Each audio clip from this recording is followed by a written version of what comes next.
আসসালামু আলাইকুম রহমতুল্লাহি ওবরকাতুহু। সম্মানিত দর্শক, আমাদের মহান মুক্তিযুদ্ধ আমাদের জাতীয় জীবনের এক গৌরব উজ্জ্বল অধ্যায়। এই বাঙালি জাতির হাজার হাজার বছরের যে অর্জনগুলো রয়েছে, শ্রেষ্ঠতম অর্জন, যে অর্জন নিয়ে সারা দুনিয়াতে আমরা গর্ব করতে পারি। আমাদের রাজনীতি, আমাদের অর্থনীতি, আমাদের চিন্তা, আমাদের শিল্প, আমাদের সাহিত্য, যত অর্জন রয়েছে হাজার হাজার বছরের পুরনো সে অর্জনগুলোর মধ্যে আমাদের মহান মুক্তিযুদ্ধ, আমাদের ভাষা আন্দোলন, এগুলোর সঙ্গে আসলে কোনো কিছুর তুলনা করা যাবে না। পৃথিবীর খুব অল্প কয়েকটি জাতি যাদের স্বাধীনতার আকাঙ্ক্ষা চিরন্তন। তারা কখনো পরাধীন থাকতে পারেনি, পরাধীনতা তাদের পছন্দ ছিল না, এবং যখনই কোনো বিদেশি শক্তি এসেছে অমনি তারা বিদ্রোহ করেছে। এ সকল জাতিগোষ্ঠীর মধ্যে শীর্ষতম জাতিগোষ্ঠী হিসেবে বাঙালির নাম আসবে। তা সেই ব্রিটিশদের বিরুদ্ধে হোক, মুঘলদের বিরুদ্ধে হোক, সুলতানি জমানায় কিংবা তারও আগে দিল্লির যে শাসন ছিল, গর্জে উঠেছে বারবার বাংলার জনগণ। কখনো সফল হয়েছে, কখনো ব্যর্থ হয়েছে, কিন্তু এ জাতিকে অবদমিত করে রাখা যায়নি। শত শত বছর তারা কেবলই মাত্র বিদ্রোহ করেছে। তো এই যে বাঙালির বিদ্রোহ করা, বাঙালির স্বাধীন হওয়া, এর ধারাবাহিকতায় আমরা যে 1971 সনে পাকিস্তানের কাছ থেকে আধুনিক একটি রাষ্ট্র ব্যবস্থা কায়েমের লক্ষ্যে স্বাধীন হয়েছি, স্বাধীনতা যুদ্ধের মাধ্যমে, মহান মুক্তিযুদ্ধের মাধ্যমে। এ গৌরব পৃথিবীর অল্প কয়েকটি জাতিগোষ্ঠী রয়েছে যারা সরাসরি যুদ্ধ করে জয়লাভ করেছে, সরাসরি, তাও আবার বিদেশি শক্তির সঙ্গে। আমেরিকা, বাংলাদেশ, এরকম অল্প কয়েকটি দেশ রয়েছে।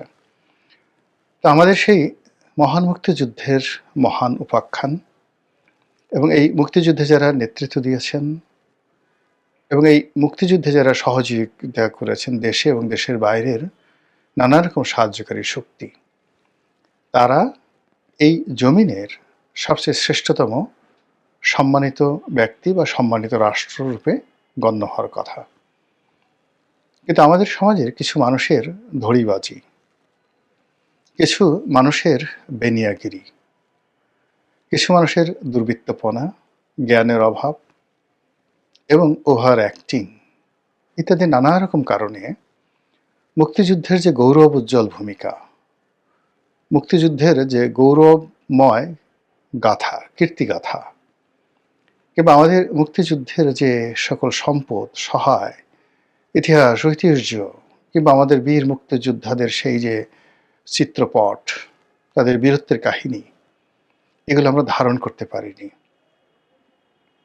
সময়ের বিবর্তনে, আমাদের ভুলের কারণে এখন মুক্তিযুদ্ধ নিয়ে নানা রকম নেতিবাচক কথাবার্তা হচ্ছে এই 2025 সনে।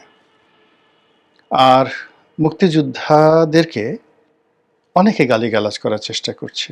আর মহান মুক্তিযুদ্ধের সময় যে নামগুলো অভিশাপে পরিণত হয়েছিল, রাজাকার, আলবদর, আশামস, এই শব্দগুলো অভিশাপের উপলক্ষে পরিণত হয়েছিল। সেগুলো আমাদের কর্মের কারণে, আমাদের আমজনতার কর্মের কারণে, রাজনৈতিক দলের ধড়িবাজির কারণে এইগুলো এই 2024-25 সনে এসে এই ন্যারেটিভগুলো উল্টে ফেলানোর চেষ্টা করা হচ্ছে।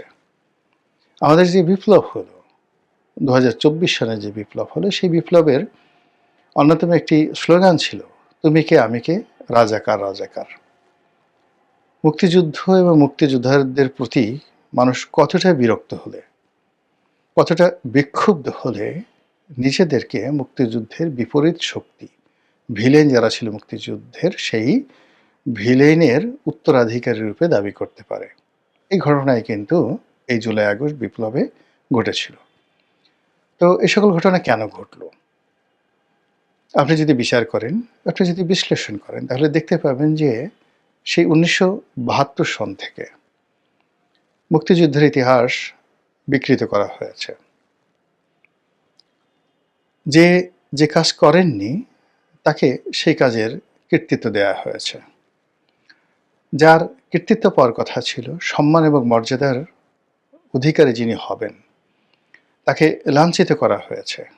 অনেক মুক্তিযোদ্ধা যাদেরকে প্রাপ্য সম্মান দেওয়া হয়নি, আর অনেক অমুক্তিযোদ্ধা তারা রাতারাতি মুক্তিযুদ্ধের কমান্ডার সেজে রাষ্ট্রের বড় বড় পদ পদবিতে বসে যেভাবে যারা চাক্ষুষ সাক্ষী ছিলেন মুক্তিযুদ্ধের এই ৯ মাস সময়টিতে, তাদের পঞ্চ ইন্দ্রিয় নাক, কান, চক্ষু ইত্যাদির উপর যে নির্যাতন চালানো হয়েছে, সেটা কিভাবে?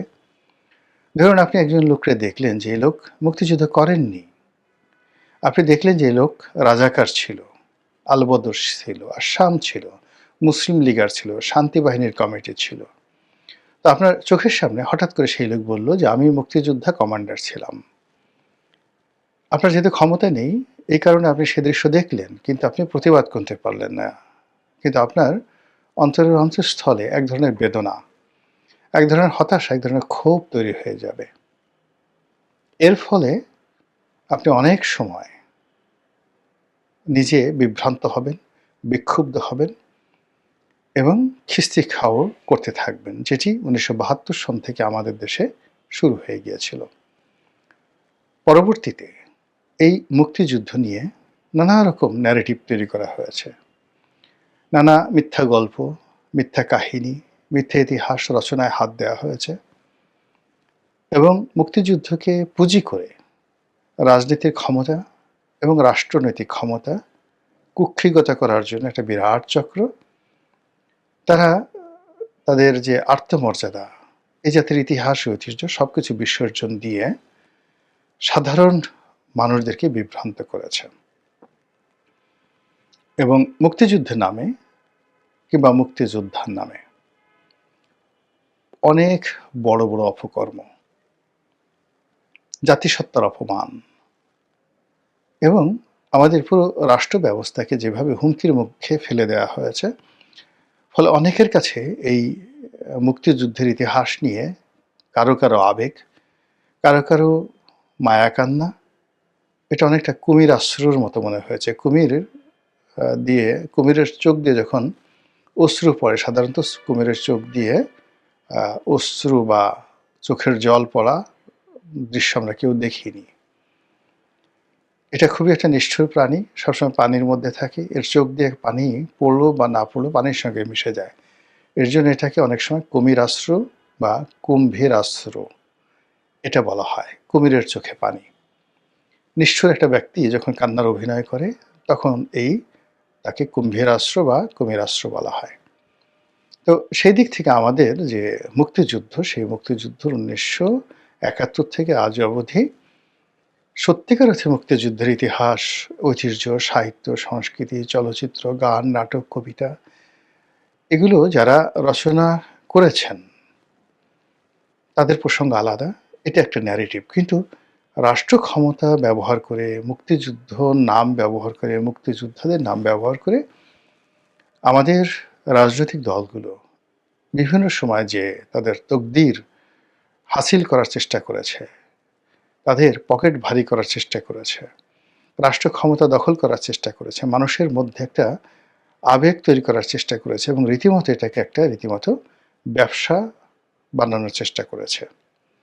এর ফলে কি হলো, সাধারণ জনগণ আমাদের দেশের কিছু রাজনৈতিক দলগুলোকে মুক্তিযুদ্ধের ফেরিওয়ালা হিসেবে টিটকারি করে। আর সেই টিটকারির মধ্যে ১ নম্বরে আওয়ামী লীগ।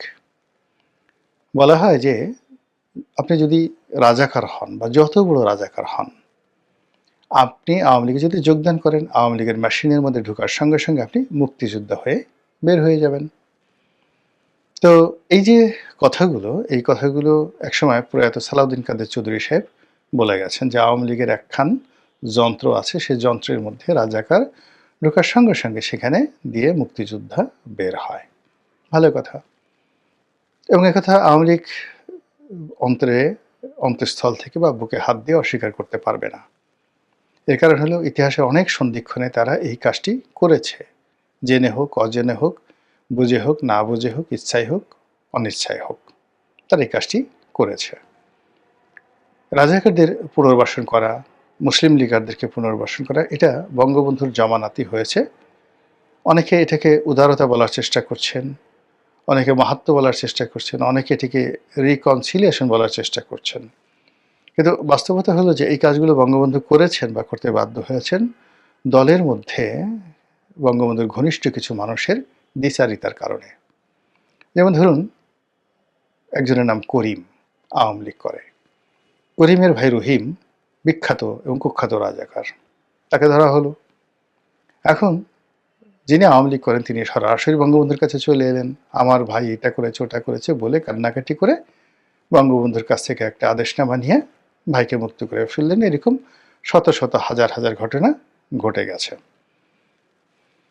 পরবর্তীতে যখন আওয়ামী লীগ সরকারের পতন হলো, এই মুক্তিযুদ্ধকে নিয়ে বিএনপির যারা লোকজন আছে তারাও কম ব্যবসা করেনি।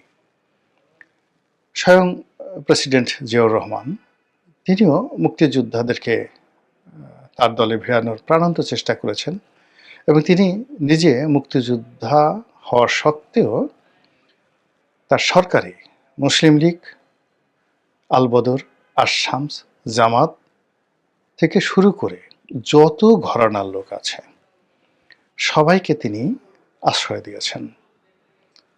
তো তিনি যতদিন জীবিত ছিলেন ততদিন এটি নিয়ে কোনো সমস্যা ছিল না, কিন্তু তার শহীদ হওয়ার পরে এই দল রাজপথে যখন ছিল তখন এই দলের মধ্যে মুক্তিযোদ্ধা ভার্সেস রাজাকার একটা, যাকে বলা হয় অবারিত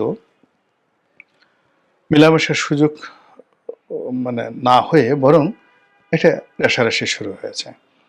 যে সকল মানুষ মুক্তিযুদ্ধ করেছে, যারা করেনি, যারা আওয়ামী লীগ থেকে এসেছে অথবা যারা মুসলিম লীগ থেকে এসেছে, যারা জামাত থেকে এসেছে কিন্তু বিএনপি করে, এটা নিয়ে দলের মধ্যে যে লড়াই সংগ্রাম, সেই লড়াই সংগ্রামের ক্ষেত্রে যারা মুক্তিযোদ্ধা তারা নিজেদেরকে মহত্তম ব্যক্তি প্রমাণ করার জন্য এই মুক্তিযুদ্ধকে নিয়ে অনেকগুলো ন্যারেটিভ বিএনপি তৈরি করে ফেলেছে এবং সেই ন্যারেটিভ বিএনপির পক্ষে আনার জন্য তারা মুক্তিযুদ্ধের যে মূল ইতিহাস, সেই মূল ইতিহাসের শিকড় ধরে টান দিয়েছে। জিয়াউর রহমান সাহেবকে মুক্তিযোদ্ধাদের নেতা বানানোর জন্য, মুক্তিযুদ্ধের ঘোষক বানানোর জন্য, কিংবা মুক্তিযুদ্ধের সময় তিনি নিজেকে প্রেসিডেন্ট হিসেবে ঘোষণা করেছিলেন, তিনি সর্বাধিনায়ক, এই ন্যারেটিভটি তৈরি করার জন্য বিএনপির মধ্যে যে সকল সত্যিকার মুক্তিযোদ্ধা আছে তারা মুক্তিযুদ্ধের নীতি, আদর্শ, ইতিহাস, ঐতিহ্য এবং নিজের বিবেক বুদ্ধির সঙ্গে মুনাফিকি করেছেন। অনেকে অনেকে মুনাফিকি করে মুক্তিযুদ্ধের জন্য যে ন্যারেটিভটি তৈরি করেছেন, যেমন একটা ন্যারেটিভ আওয়ামী লীগ তৈরি করেছে। আওয়ামী লীগের ন্যারেটিভ অনুযায়ী মানে শেখ পরিবারের বাইরে কোনো মুক্তিযোদ্ধা থাকতে পারে না, শেখ পরিবারের সার্টিফিকেট ছাড়া কেউ মুক্তিযুদ্ধ হতে পারে না। একইভাবে বিএনপি যেটা প্রচার করার চেষ্টা করেছে যে জিয়াউর রহমানের বাইরে কোনো মুক্তিযোদ্ধা নেই আর জিয়াউর রহমানের উপরে কোনো মুক্তিযোদ্ধা নেই, এরকম একটা ন্যারেটিভ। ফলে কি হলো, এই দুই দলের জাতাকলে পড়ে মুক্তিযুদ্ধের যে প্রকৃত ইতিহাস, সেই ইতিহাস রচিত হয়নি। মুক্তিযুদ্ধের যে প্রকৃত সম্মান এবং মর্যাদা, সেটা সংরক্ষিত হয়নি। একজন অন্যজনকে তাদের রাজনৈতিক স্বার্থে মুক্তিযুদ্ধকে নিজেদের হাতিয়ার হিসেবে ব্যবহার করার মানসে তারা প্রতিপক্ষের চরিত্র হনন করেছে এবং মুক্তিযুদ্ধে তাদের যে কর্তৃত্ব এবং তাদের যে কৃতিত্ব, এই জিনিসটিকে অস্বীকার করে একটা অদ্ভুত ইতিহাস তৈরি করেছে যা বাস্তব থেকে অনেক অনেক দূরে, অনেক অনেক দূরে। এই বিতর্ক নিয়ে আমি এখানে কোনো কথা বলবো না। আমি শুধু এখানে বলছি যে রাজনীতির যে ধান্দাবাজি, রাজনীতির যে অসততা, অস্বচ্ছতা এবং সংকীর্ণ মন এবং মানসিকতা, এটি সবাই করে থাকে, বিভিন্ন সময় করে থাকে। বাংলাদেশে এটা হবে, কিন্তু আমাদের একটা জাতীয় ইতিহাস, জাতীয় ঐতিহ্য, মহান মুক্তিযুদ্ধ, সেটাকে এই সংকীর্ণতার মধ্যে রাজনীতির ধান্দাবাজি বা চালবাজির মধ্যে এটিকে আনা আমাদের জন্য একটা বিরাট ক্ষতির কারণ হয়ে দাঁড়িয়েছে। এটি হলো মূল কথা। এবার আসেন জামাত সম্পর্কে।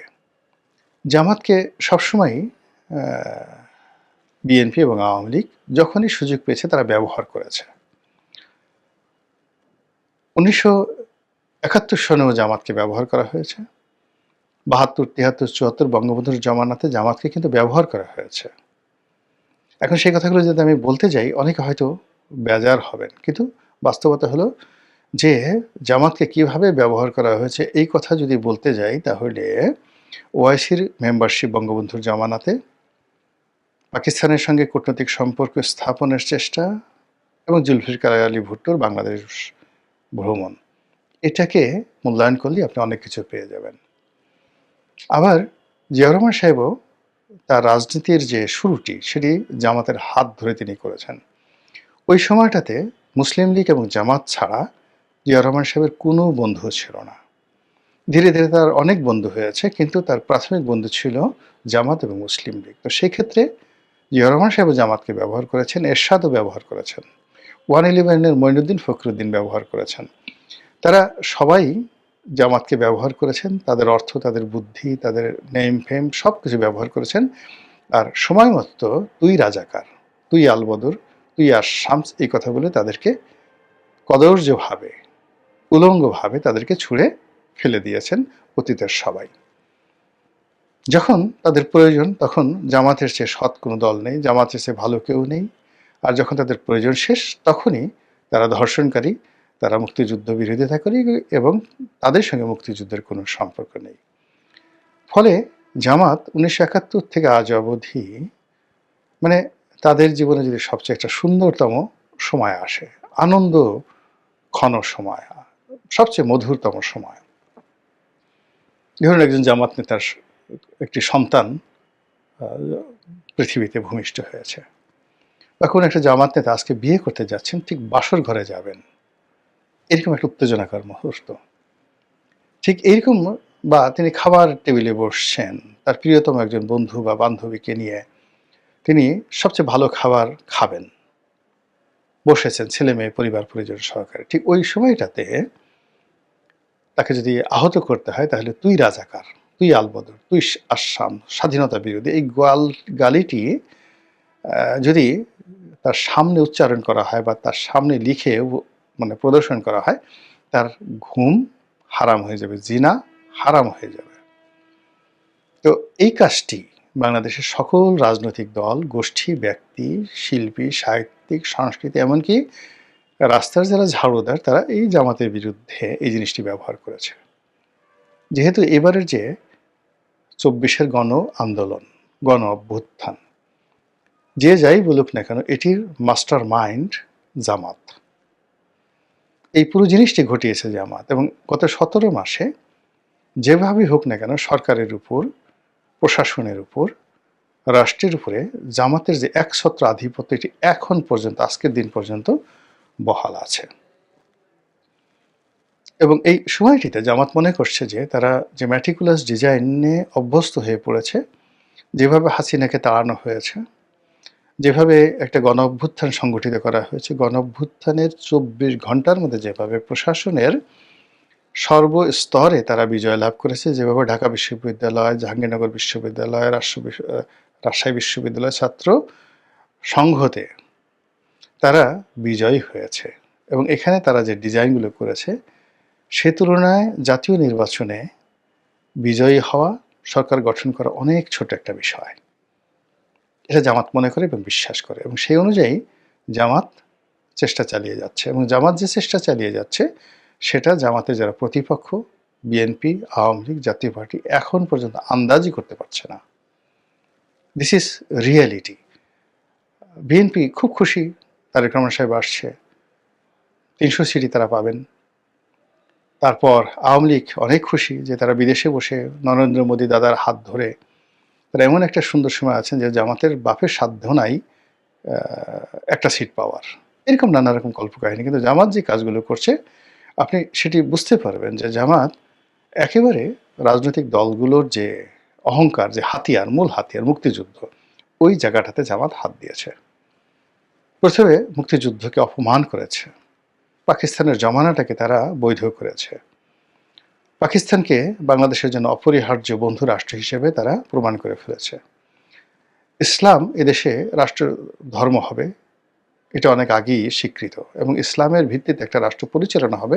এখন তারা সেটা প্রচার করছে গত ১৭ মাস ধরে এবং একটা খিলাফত হবে, এমিরেটস হবে, মেয়েরা হিজাব পরবে, তারপরে যাকে বলা হয় আর অনেক কিছু। এই জিনিসগুলো তারা বলে ফেলেছে। ইটস এ ওপেন সিক্রেট এবং জামাত ক্ষমতায় আসলে কী করবে এটারও মহড়া গত ১৭ মাসে তারা দেওয়ার পরেও জামাতের একটা পশম স্পর্শ করার ক্ষমতা রাজনৈতিক দলের হয়নি।